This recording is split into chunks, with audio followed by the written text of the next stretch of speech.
So, if you're on the road to reprogramming, deprogramming, again, programming your reality, we have a wonderful guest today. Our guest today is Miss Eden Cos. Welcome, darling.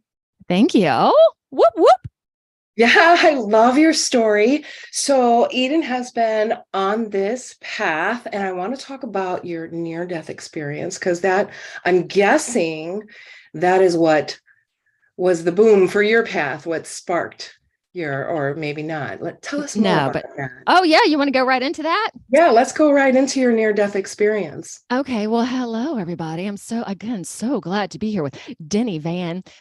I have been in the energetic world of, I'm a psychological empath, intuitive, work with, connect with spirits and energy and all of that. So I had been doing that for probably 14 years. So I was in it. I had my own meditation studio where we offer, this was big. So I live in Akron, Ohio. There are not meditation studios in Akron, Ohio. There might be yoga studios. Sure. There are a lot of those, but a meditation studio, to me, that was a really big deal. So I had the studio, I had people working with me, and my background is in advertising. So I was doing a lot of the advertising, marketing and, talking about the people that worked with me. So a large percentage of my time was spent doing that. So within a week, I remember we had a class at a school, which is really great, about Reiki, and pretty amazing. And I started feeling a little dizzy. So from that Monday to Friday I couldn't get out of bed. And for me too, I had to cancel classes, which I don't cancel classes. I don't do any of that. So at one point, finally, I divorced my husband. So my husband at the time was like, something's wrong with you. Come on, let's just go to the doctor. So we went to the doctor. They stated that I probably had a really heavy duty migraine. And then if I was not feeling better the next day, to go to the hospital, to the emergency room. So we ended up going to the emergency room, and there was no one there, which was awesome. I laid on the floor, and a woman came up to me, the receptionist, and she's like, "Oh, the floor's so dirty. You don't want to be there." And I was just sitting there going, I do not care. I could sniff all the germs right off the floor. You do not understand what pain I'm in. So anyway, within 15 minutes, there was this diagnosis of stage 4 lung cancer. And, we got a connection unstable. Are we okay? I can still hear you. Yes. Okay, awesome. So okay. So stage 4 lung cancer. And you were on the floor, and she's like, "It's dirty." Yeah. And I'm like, I don't care. And if my husband hadn't gotten me out of bed, like, it had gotten to the point where I didn't care about living anymore. Like, I didn't want to get up to eat. The light hurt, like my head was pounding. So what it turns out specifically was I had a lesion in my lung and 3 in my brain. Okay, which is so interesting, Deni, because all my work deals with expansion of the brain, everything in the brain. Crazy, crazy good. So this is a long part of it. There were 4 diagnoses. It was not stage 4 lung cancer.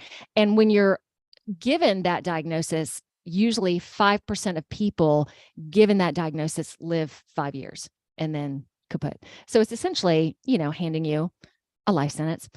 And it was so interesting where I was at that point, being incredibly spiritual, and none of this was scary. Like, oh, okay, well, stage 4 lung cancer, at least that explains why I'm feeling so awful. Okay, so we'll deal with this. So all of it was taken, I want to say, lightheartedly in essence. Yeah, but it was. And it was so interesting to go through a Western medicine protocol, because when you're hit with something that quickly, an emergency, you don't really have any choices. And then I also had this husband who was very, Western medicine, so if I had said, "Oh, I want to go to my homeopath," or whatever, he'd be like, "No." So I just I went with the flow, yet used all my tools, even though they're more than just tools, to help with this process. So the long term of this process, it took 2 years to heal from. Was in the hospital for over a month and a half, had 2 brain surgeries. I had to relearn how to talk. And that that didn't take very long, and relearn how to walk. I mean, and I'm already pretty thin, so I lost probably 20 pounds. So it shows you, and I exercised and I was healthy. It shows you within 2 weeks how you can go from, I mean, I was a stick. Oh, hold on. Rambunctious place. There's a lot going on there. I was in the ICU a lot. I didn't experience the rambunctiousness, but this night I did. And it was the only night I was alone at night in the hospital. And after that, I was like, no, no more. Someone's always going to be with me. So I woke up around 1 o'clock, and just coming from, I've never had a brain surgery before, just coming out of it, you're kind of groggy. And I couldn't, like, my door was open. So there was a protector there, just a sheet, and I could hear everything going on in the ICU. Someone had just come in, had fallen off a ladder or something, even at 1 a.m, or fallen, something happened, and they were a quadriplegic, like, and I just knew this. People were crying. There was yelling. I mean, it was like watching hell. And there was nothing I could do about it. I tried to find the nurse button to click it. I couldn't find anything. I couldn't talk. So I just had to sit there and listen. And then there were nurses laughing. So it was the complete juxtaposition of life on earth. Then this voice came down. So there was no light and, oh my gosh, and you're going to see everybody that died and come on. Just this voice, and I knew it was God, that basically said, hey, you, tap me on the shoulders. Okay, you see everything that life has to bring. And if you want, Eden, you can go. Totally fine if you choose to go. And a part of that was I was totally cool with my family. There was nothing that needed to be tied up, that I could go if I wanted to. And it would, and there was this expression, it'll be so easy, like a snap of the fingers. You won't feel anything. And oh yeah, let me tell you, it's going to be great. It over here, great.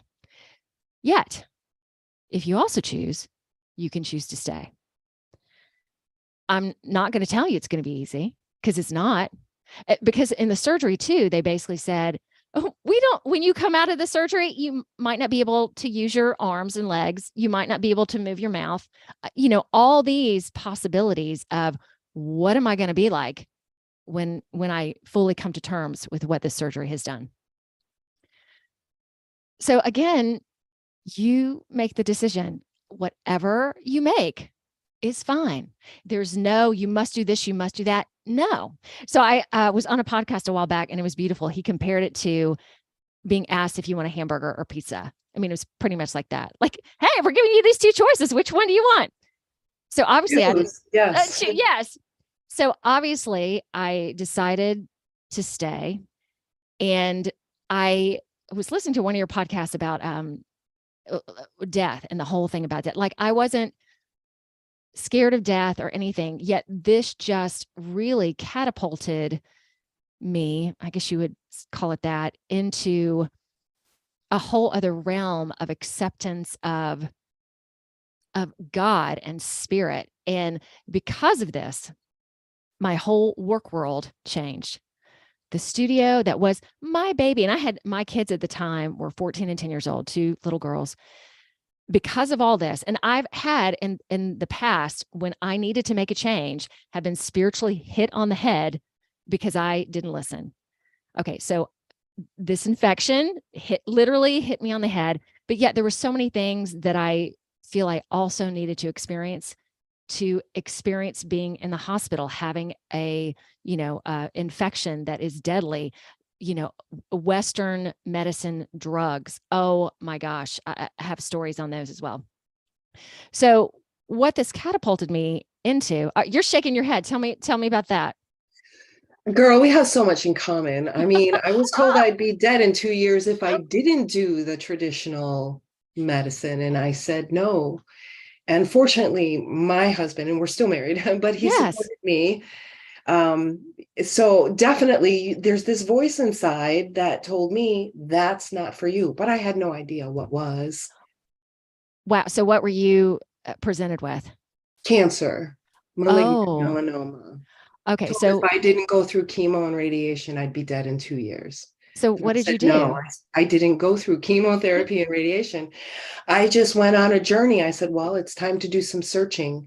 And 2 years came and went, and next year I just celebrated 21 years. Oh, so is that your turning point?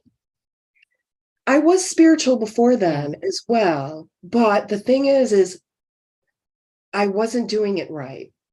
I was programmed wrong. So I had to do Beautifully. some reprogramming. Yes.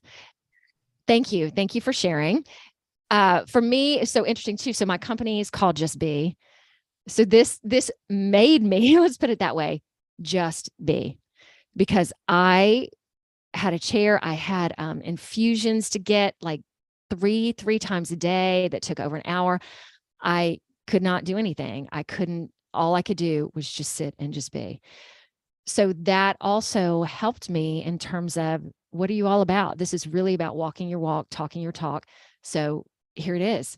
And I beautifully, oh my gosh, this is a long story, Denny as well. So I was in this beautiful studio that I had been given for free. I mean, a corporate, I had a dentist on the side of me, where my first studio, there was like a handyman in the Kruger shopping plaza. So Freddy Krueger, like it was, yeah. At the place that I had my studio in, there was a window in the back, like a guy would go out and pee out of the back window. I mean, yeah. So I had the studio for free for 7 months, beautiful, but knew it was only a short time. This infection came on during that. So I didn't have to worry about rent. I didn't have to worry about anything. And when I was recovering, it was time for us to move locations. Okay. The free location was 5 minutes from my house. This new location was 30 minutes. And not realizing, when you've had brain surgery and your brain is a little kooky, driving, to be able to drive, takes a while. Okay. And the only after effect that I had was in my peripheral vision, I do have some dark spots. So driving at night, any rain or any snow right now, I don't do it. So little did I was like, okay, let's have the studio 30 minutes away. And, I might have a session at 9 and then one at 3 o'clock. So drive there an hour and then go back there an hour later in the day. So that alone was not productive. And it really made me realize that I needed to let the studio go, because it was also sucking time that wasn't what I needed to be doing.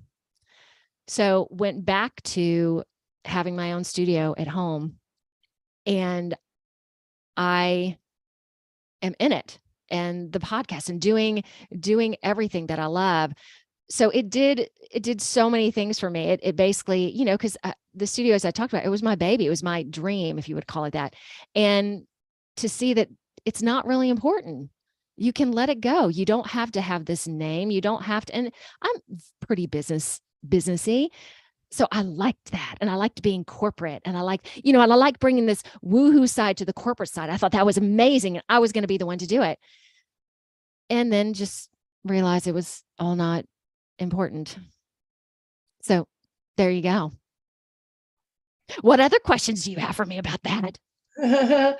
That it's not important and it doesn't matter. What's important is, what do you want to do next? And I found that coming from a space of serving others. And so I'm in the service industry, a very specialized niche. We talked a little bit before. Yes. What I do. And so I'm in a very niche position, and being able to learn what I was learning at the time when I was diagnosed. Yeah. It was on my birthday in 2001 in June. Shut So up. I was dealing with all kinds of doctor's appointments and what I was going to do when the whole world changed in September of 2001. Right. So I was driving on my way to work, and I worked at Motorola in Chicago at the time. So, I was at the top of my career. And then, okay, so let me drink all this in for a second. Okay. All right. Like you I said, got it. you come to realize Ooh. none of it matters. Mm-hmm. It's like, okay, my inner world is exploding and changing, and my outer world is exploding and changing. Yes, literally. And it's like, okay, well, here we are. and none of it matters. I love that. Mm-hmm. And getting back to the basics of what I was supposed to be dedicating my time to versus all this extraneous stuff that really wasn't what I should be doing. I remember there's one day I was writing down typing in how many classes we were going to have. I think it took me an hour, and then I would bring the sheets and put them in the studio.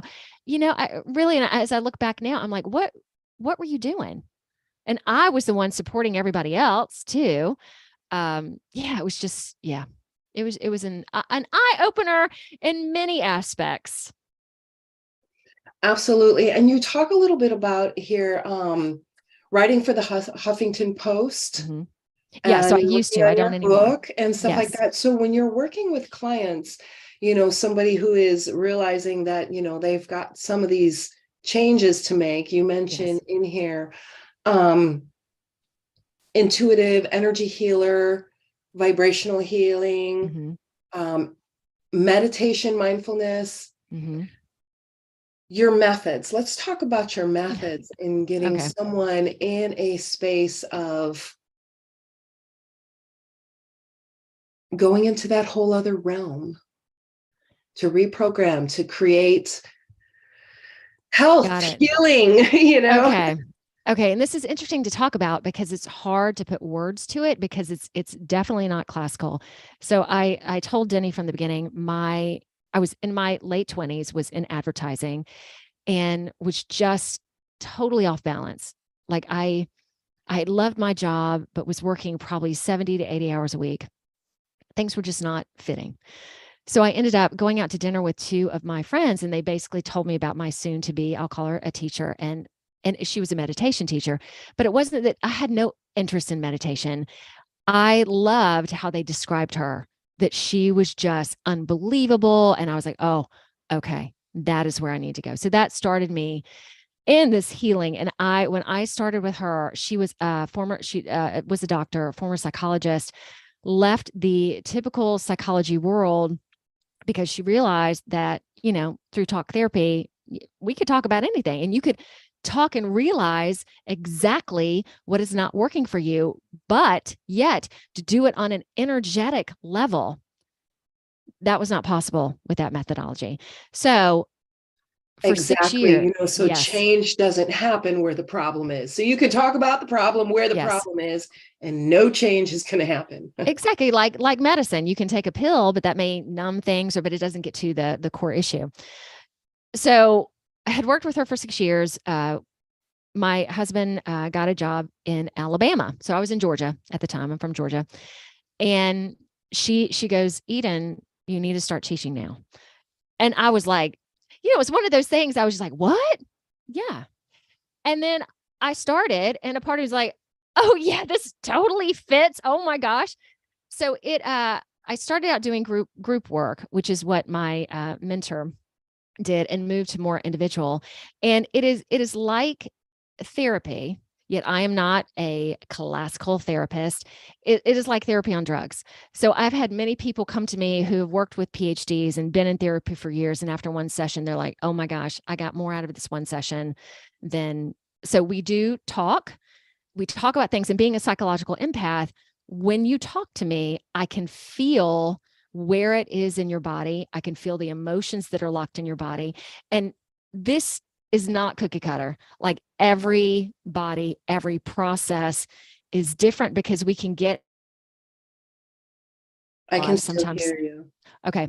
Sometimes there's a parallel life. Sometimes there's someone who's died that we need to work on that. I mean, it can cover so many bases. So once we talk, I work on them spiritually, energetically. Then when we get off the table, or they get off the table, come back and sit down and talk about it. So how do I even explain it? There is something about it that helps people unlock the depth of their challenges and their issues that nothing else can. So when they talk about it, we work together, they come and sit with me, and we talk about it again, things change. I've had, especially right now, teenagers, and I work with all ages, all backgrounds. I've had some teenagers that have had some major anxiety, can't leave the house. And with them, like 3 sessions, they're good to go. I had someone with an eating disorder. And, Western medicine basically says once you have an eating disorder or once you have alcoholism in your life or drug addiction, you're going to have that for the rest of your life. My work is no, we're going to go through the root cause. And again, her root cause happened. She was in her 30s when she started seeing me, happened when she was younger. So 30 years of so there was a lot to unpack. And where I believe the frequencies are in our world today and the fact that we are expanding and growing, everyone is supported more than ever with getting the stuff off of you. And I encourage people to, now is the time. If you have something that's holding you back, because we right now are in this 3D world transitioning to what I believe 5D world, it's about losing victimhood, losing this, I can't do this because I'm a woman or I'm Black, or, really letting go of those divisions and finding out who you are. Okay. Society may say these things about you, but who are you? And let's clear all this junk off you, all these beliefs that are not real and not true, like talking about my beliefs. And then we can get to the heart of things. So I am, Deni, very, I'm very challenging, and I do it with love. One of my clients called me like a gentle bulldozer. I'm very select with what I tell you, because I also get images and things. So I don't just blurt out everything I get. I'm very good, I guess that's a word, of isolating what needs to be said. Yet if there's something that I know is going to be hard, I feel everything in me that this is what I'm supposed to communicate, I do. Because my job is to help you. So I'm not going to pussyfoot around. I'm not going to, especially right now, people that come to see me, do you want to heal or not? Oh, that doesn't sound very spiritual, does it?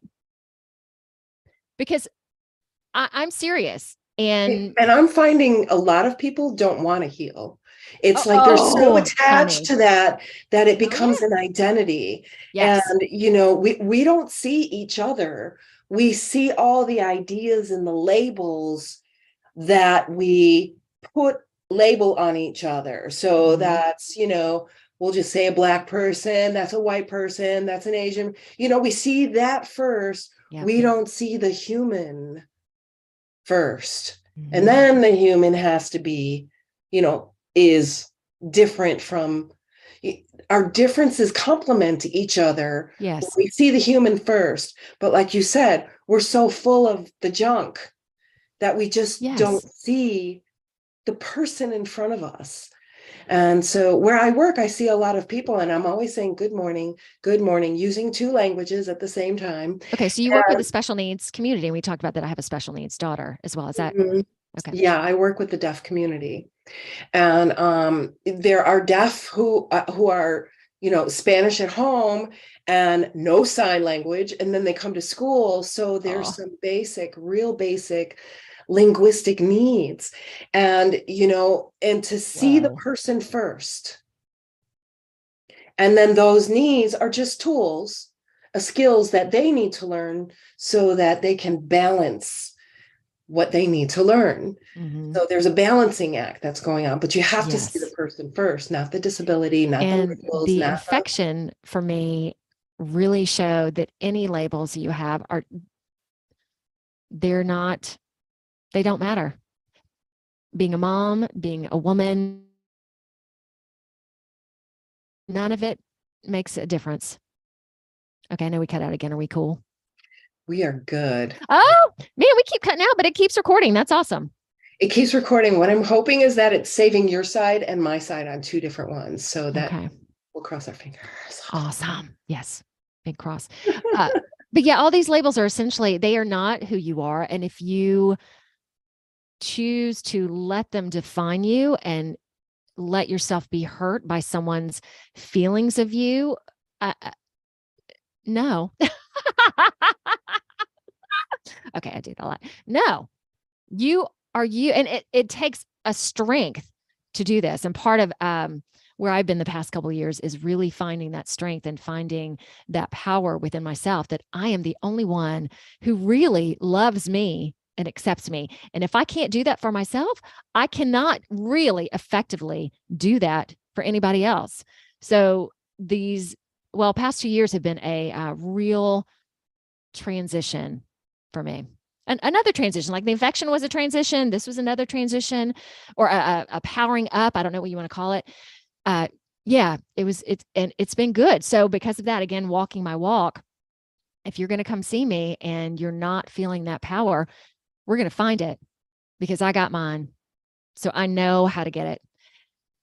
And that's kind of the key. Our ball of fire. Your ball of fire. That's right. So no matter what you're struggling with, it is about finding your heart. And I feel that through the chaos of the world right now too, that is where we are moving to. So it is my job to help with that and assist that on every level. Fantastic. I Thank love you. it. Yeah. I do too. Thank you. And it's one way of reprogramming, because we can't carry that with us anymore. We have to not suppress it, but integrate it, because those experiences, whatever your experience is, they're a part of you. So we have to integrate it, whether we label it that was bad and that was good. I'm only going to do the good, and I'm going to the bad, just sweep it under the rug. Yeah. Exactly. And really coming to that recognition that everything that has happened to you, like for me, the infection, most people would be like, oh, that's so horrible. And, people would ask me, are you okay? And I'd be like, yes. And they're like, what? So knowing that was a spiritual experience and something that I needed, and that I would get through it, and having trust in a higher power, which I already had, but then having that near-death experience, just going, okay, I don't know exactly how this is going to play out and what it's going to look like. And I know it's going to be challenging, yet are you up for the challenge? Yes. And then the same thing, because of that, if anyone comes to me with, oh, I had this, and I'm like, okay, let's turn it around and really see the beauty that it brought to you. So I'm talking about my client with the eating disorder. She is so good right now. How you needed that. That protected you. That was your form of protection. And she started to see that very clearly. So our bodies, I keep going back to the infection, even with the infection, our bodies protect us, and our bodies are masterful at showing cancer that there's something that's unbalanced. So you can look at it and go, oh, my foot is horrible. Or, oh my gosh, my foot is showing me something that I need to pay attention to and to work with. So my job is also to pull in every little nuance and bring it to the forefront, every little nuance. Sometimes my clients are like, very little escapes my attention. Yeah. I love that you said the body is a master. And it is, because, when you're diagnosed with something like cancer and you say no to traditional treatment, they're going to drop that seed in you. You're going to be dead in 2 years. And I didn't let it grow, because I made all these plans. It's like, okay, now I'm going to get my massage therapy license, and I'm going to specialize. I loved craniosacral therapy, and I loved energy work with craniosacral therapy and the Dura, and it's just magical experiences that I have with working on people. And I kept making plans, and then it's like, oh, it's been 10 years. Oh, it's been 15 years. Oh, it's been 21 years. It's like you keep making those plans and working. And as I learn, I'm applying it to myself. That's the hardest thing, is I want to learn all these things, but then you have to apply it to yourself. And when I applied, right, you have to walk the walk. You got to walk the walk. And what I found, there's a lot of BS out there. First of all. Oh, heck yes. I will put an exclamation point, multiple exclamation points on that. Yes, go ahead, please. What I learned as a linguist, and how we develop and learn with language, our nervous system is language. It responds to language.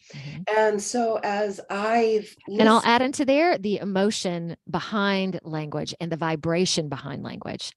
Okay. Exactly. And it's not the words. It's not the words. People get so offended by words, and it's like, it's not the words. We're not feeling each other. We're actually losing that sense, because we're so hooked on that word. It's like, I need that word or else, So, exactly. we've come so out of balance. And, and you talked about accepting the challenge. Mhm. And I think that is a mindset. And with that mindset, I think, and I see it, that's when reprogramming starts. And it happens on such levels that we don't think about it. Our emotions are here and it's on such deep levels. So I love that you made it. It's a challenge. It It is a is. challenge. And your hardest challenges are your biggest teachers if you open the door to really discover yourself and discover, why is this happening to me? And it's not, why is this happening to me? It's ownership of what's going on in your body too. I somehow created that infection. And a lot of people go, does that mean I created my cancer? Well, there's a part of accepting that you are in your body. You have to accept what is going on inside of you. And yeah, you're right, Deni, that even just talking about that with you, people are like, oh no, you somehow are creating this on some level. So let's dive deep and figure out what this is versus shying away from it versus you separating it from yourself. Bring it in and let's go. And once you bring it in, just like you, beautiful things can happen. Yeah, I And love that ownership, mhm, accepting mhm, the choices. So I had to accept the choices I made up until the diagnosis of cancer. And what's interesting is I found myself going, I could go two ways yeah, and go, all right, I accept it, all the choices I made. What can I do from here? The other way was to start blaming. So this was more of an yes, external. And then, there was a definite split there, I felt, of either blaming. And when I see that blaming, it tells me there's patterns or programming within that person to go out rather than in, to look at their own choices, because you can't tell them, well, you created this. It's like, we can start asking those questions. All right, what choices did you make leading up to right. this infection or this diagnosis? And can you accept that as I made those choices? Yes, those were the choices I made. So how for you, did you do it by yourself? Did you just make this decision one day? I'm going to keep planning for my future and that's just what I'm going to do versus being caught up in the blame or in this. How did you go about doing your work? I found a surgeon who was willing to remove the move the tumor. No way. Yes. So Okay, so he the tumor actually was on your plays tennis back? with my husband. Okay, so the tumor was on your back though? Yeah, right shoulder. Yeah, Okay. father side. So I found a surgeon who removed the tumor, and then he referred me to an oncologist. And she said in her own sweet little, she was this tiny little Oriental Ah! woman. She was just so sweet. She's like, honey, you got to have a plan. And I'm like, okay, here's what I'm going to do.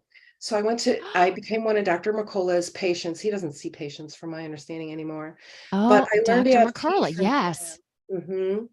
And I started cleansing, detoxing, working on my body. And I Oh realized my gosh, you really did I the was a work. freaking angry person. I was in corporate. You did not want to know me because I was a bitch. Oh my God. Oh, My Chicago girl would come out.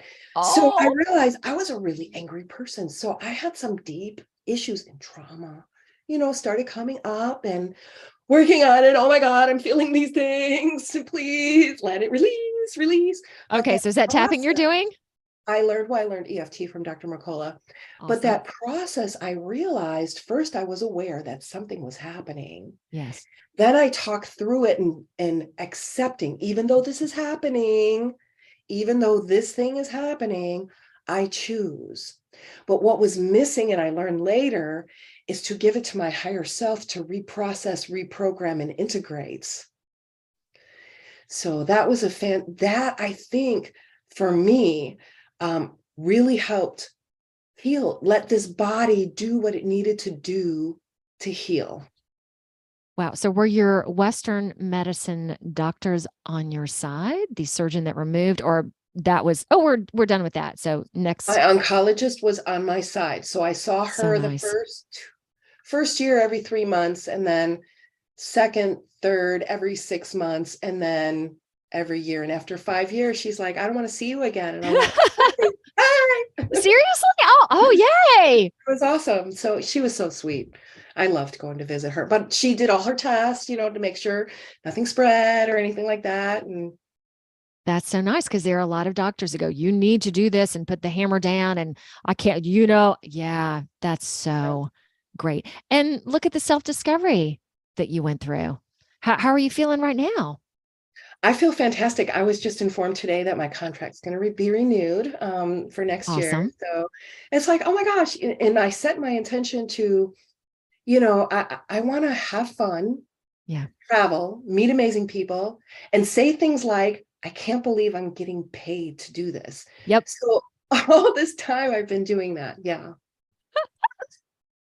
So this is how you Oh, reprogram. This is how you reprogram, right?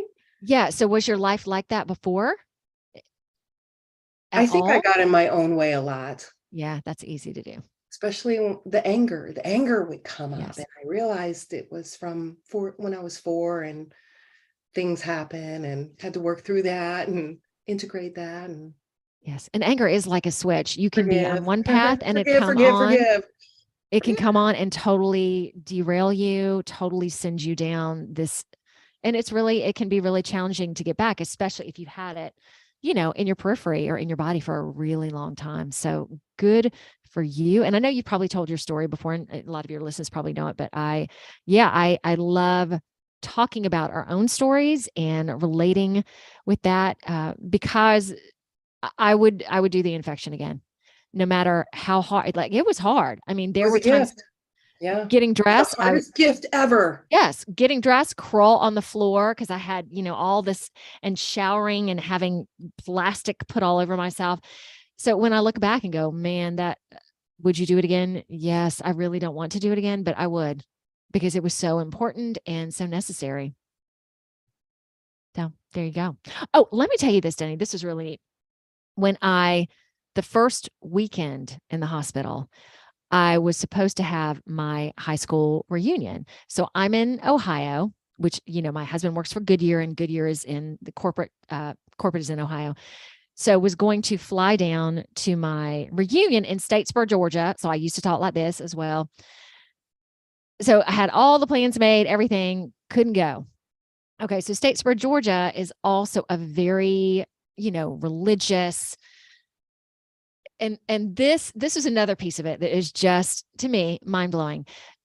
I was put on prayer list after prayer list, because a lot of people hadn't seen me in a long time. So it almost doesn't matter how close you are to someone. If someone's supposed to be, and it was a small high school, like 300 people, we had all mostly known each other since first grade.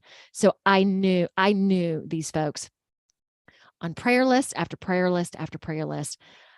The energy that I felt from that, when we talk about thought and the power of thought and the power of prayer and all of that, there were moments that were just undescribably good. So I'm in the hospital on steroids, and at some points, I was the happiest I had ever been. And I equate it to that, to all these people caring for me and the outreach that came. And, oh my gosh, she's got kids in the family, and just the food. And it just made me step back for a moment and just be grateful for that as well. And emphasizing the importance of community, for sure. And Yes. prayer is a state of being and holding whoever you're praying for in the highest light, not worrying about their death or hope they live longer or anything like that. So your thoughts in prayer, and then feeling others, this is a true sense, I believe, that we've lost. And I think a lot of people are reigniting that sense of that connection of when you feel others in that state of prayer. It's really powerful and healing. Yeah. Very So it was really unexpected and beautiful. fantastic. And I wonder how many religions were on the table with that, because down south, there's a lot of Baptists, all forms of different Christian religions. And then, I had all my people with spiritual and Christianity and all that working as well. So it was just and then having the near death experience. It was just, bringing all of that together and having trust that even if some beliefs may be different, that the core of the power of thoughts and goodness, that we at the end of the day, we are all so good and so kind. And if we're not feeling that way, there are all these programming and how we grew up and what we experience that get in the way of that. Yet at the heart of it, everybody is priceless, beautiful, kind, good. And I work on that too, really getting people connected to that you are wonderful. Amen. Oh, nice. So leave your amen in the comments. Okay. I want to hear from our listeners. If you're Beautiful. listening in Reality Programming on YouTube, we have our YouTube channel and our podcast, Heartfelt Awakening. I want to thank you so much. We've got all her information that we're going to leave in the description for sure. Definitely check out her podcast. Just Be Spiritual Boom. Love that. Love that. So definitely check it out. And I want to ask you a question. Sure. It says, with the subsidiary of Eden with Ghostbusters. What's that? So in working with spirits, I also clean houses. And I'm so glad you brought this up, Deni, because I'm not your typical, oh my gosh, we've got to clear this evil out of your house. Okay, there might be some things that are pretty intense, and I encountered that recently. Yet I go in with love, and I have confronted, I guess if that's what you call it, pretty much things that you can't even imagine. And once you go in with love and basically see that entity or whatever you want to call it and not be scared of it, it changes right off the bat. So it doesn't mean that their form changes. Their form may still be scary, yet because I'm not scared of them and see them just like you see human beings, they can relax, and I'm able to work with it in a totally different way than you've probably seen TV shows where people come in and, oh, this is horrible. And I take a totally different approach to things. Awesome. Yeah. Energetic. Definitely. There's energies in houses that sometimes I've seen people bring home energies, Yes. Bring energies with them, there's nothing you can do, but fascinating work that you do. Keep doing that amazing work. Thank you. Thank you. I will. Yeah, thank you. So listeners, I want to hear from you. Let me know in the comments what you loved, and let me know what you would love more of. And in the meantime, keep being amazing.